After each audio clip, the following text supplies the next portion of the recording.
Welcome to Luca and Miguel. Enjoy the video. In this video, I will explain how to get your Binance QR code.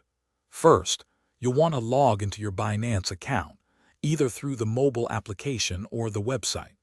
It's important to ensure your identity verification is complete to access all features.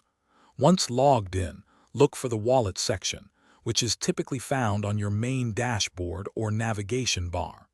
This is your starting point for managing all your digital assets. After reaching your wallet section, you'll usually see an option for Spot Wallet. This is where your main cryptocurrency holdings are stored. From here, you need to select the specific cryptocurrency you intend to receive. For instance, if someone is sending you Bitcoin, you would tap Deposit next to Bitcoin. The process is similar for other assets like Ethereum or Tether USD. Once you've selected your desired cryptocurrency, the next crucial step is to choose the correct network. This is extremely important.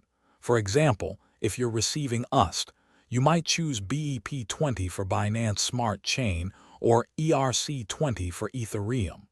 Always ensure the network you select matches the sender's network to prevent any loss of funds. After confirming, your unique QR code and corresponding wallet address will be clearly displayed on the screen. With your QR code and wallet address now visible, you can easily share it with the person who will be sending you funds. You can either send them a screenshot of the QR code or simply copy the alphanumeric address. A critical security reminder: always double-check the address before confirming any transaction to ensure accuracy. And remember, never, under any circumstances, share your private keys or account login details with anyone. Thanks for watching and please subscribe. It's the best investment you'll ever make.